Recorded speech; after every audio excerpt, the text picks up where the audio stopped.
Nah, saya mau cerita, Timothy, bahwa selama mengikuti rangkaian persidangan kasus pembunuhan terhadap Brigadir Yosua, ini ada yang cukup menarik, Timothy. Salah satunya adalah setiap agenda pemeriksaan saksi untuk terdakwa Richard Eliezer, ini ada keunikan karena ada sejumlah pendukung yang kerap hadir dalam ruang sidang. Nah, saya akan ajak kita untuk ngobrol dengan salah satu pionir mungkin ya dalam kelompok pendukung Eliezer. Sudah bersama dengan saya ada Mbak April ya. Mbak April sehat-sehat Mbak? Sehat, Kak. Oke. Mbak April boleh cerita ke pemirsa Kompas TV ini bagaimana sih awal mulanya ada tercipta kelompok pendukung Eliezer Mbak? Oh, awal mulanya sih kita kan kayak lihat berita di berita-berita ya. Terus kayak ngikutin gitu untuk kasusnya itu seperti apa. Ternyata kan katanya kan si Icat ini atas perintah orangnya juga udah mau jujur. Semenjak dia jadi justice collaborator sih kita jadi dukung itu. Berarti terbentuk semenjak Richard memutuskan menjadi justice kolaborator ya. Nah, ini siapa saja sih Mbak yang tergabung dalam kelompok pendukung? Kalau untuk timnya itu banyak, cuma kalau untuk koordinasinya itu kita ada 5 orang. Boleh disebutin? Boleh. Boleh. Ada aku, April, Keisha, Dea, ada Tia sama Nanda. Ini maksud kelompoknya gimana nih? Maksudnya ada platform tertentukah yang kemudian mengakomodir teman-teman pendukung atau seperti apa sih Mbak? Enggak sih, seperti biasa aja, berjalan seperti biasa aja. Kayak fans-fans yang lainnya. Bukan fans sih, kayak pendukung, support gitu kan. Karena kan Icat bukan artis. Jadi kita sebutnya itu support Icat, pendukung. Kayak gitu. Alasan selain karena tadi melihat kasus Eliezer, dia kan posisinya sebagai bawahan yang kemudian diperintah melakukan tindak kejahatan ya, terus kemudian memutuskan justice kolaborator. Ada alasan-alasan lain yang mendorong teman-teman ini memberikan dukungan kepada Eliezer? Alasannya nggak ada sih, cuman kayak bener-bener dia jujur gitu kan. Terus dia berani berkorban sampai nyawanya juga dikorbanin. Yang penting semua ini terungkap kayak gitu. Itu aja sih, cuma gara-gara itu. Oke. Mbak, bentuk dukungan apa yang diberikan oleh teman-teman pendukung ini? Boleh tahu nama pendukungnya apa? Kalau di tim aku tuh namanya Rizli Farm ID. Tapi masih banyak lagi sih nama-nama pendukung yang lainnya gitu kan. Cuma kalau tim aku namanya Rizli Farm ID. Kayak gitu. Kalau untuk bentuk dukungannya kita paling kayak setiap sidang itu datang ke sini untuk mantau langsung. Kalau yang dari jauh mungkin lewat TV kayak gitu. Kalau kita yang dekat-dekat langsung datang ke sini. Kayak gitu. Mbak, ini kan saya juga merhatiin nih nama media sosial tim pendukungnya Eliezer.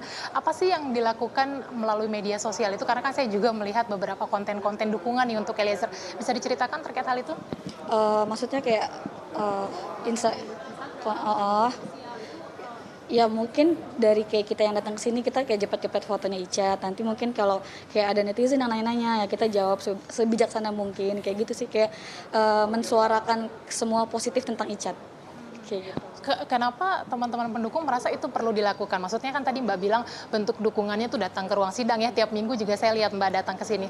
Tapi ditambah dengan ada media sosial. Nah, kenapa teman-teman merasa itu perlu dilakukan juga?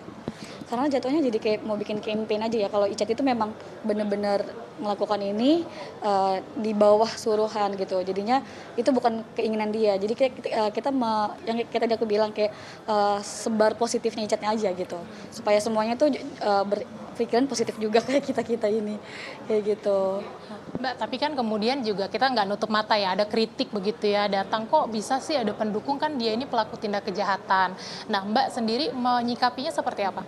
Kalau untuk head comment biasanya aku nggak baca atau nggak terlalu dipikirin, masa bodoh. Cuman karena kita anggapnya mereka tuh yang nggak tahu aslinya itu seperti apa, makanya mereka bisa bilang kayak gitu. Itu aja sih. Oke. Tapi memang nggak ada hubungan kedekatan ya dengan Richard Eliezer ya? Oh, nggak ada sih, nggak ada. Mbak, komitmen teman-teman pendukung apa selain hadir di sidang tiap minggu, sama harapannya terkait dengan sidang Eliezer ini apa sih? Komitmennya ya kita tetap ikutin kasus ini sampai selesai, mengawal. Itu aja sih paling. Harapannya ya kalau memang bisa bebas, memang pengennya bebas, cuma kan nggak mungkin karena kita ngikutin hukum yang berlaku. Yang terbaik aja buat Icat. Oke. Jadi apapun nanti putusan vonis hakim akan terima ya teman-teman ya? Pasti terima. Terima kasih Mbak April untuk waktunya, boleh bercerita bersama Kompas TV. Silakan melanjutkan agenda kembali menyaksikan sidang Eliezer. Terima kasih Mbak untuk waktunya. Timothy dan juga saudara, itu dia tadi cerita dari salah satu anggota pendukung dari salah satu terdakwa Richard Eliezer yang kerap kali atau setia sekali datang setiap minggu dalam agenda pemeriksaan atau dalam agenda persidangan untuk terdakwa Richard Eliezer.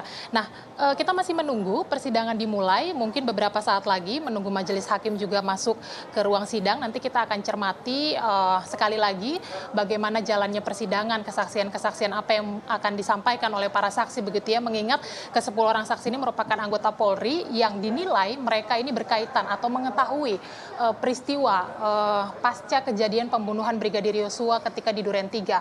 Ada yang waktu itu berperan sebagai Kasat Reskrim gitu ya, mengolah TKP pertama kalinya, kemudian ada yang memeriksa saksi, kemudian juga ada pihak yang mengintimidasi tim penyidik. Nah, itu nanti kita akan dengarkan apa yang kemungkinan akan digali hakim dan juga jaksa penuntut umum dan juga pihak kuasa hukum. Karena seperti kita ingat, sepekan sidang ini ditunda, kuasa hukum dari Richard Eliezer, Roni Talapesi, menyampaikan tengah mempersiapkan strategi begitu ya dalam persidangan hari ini.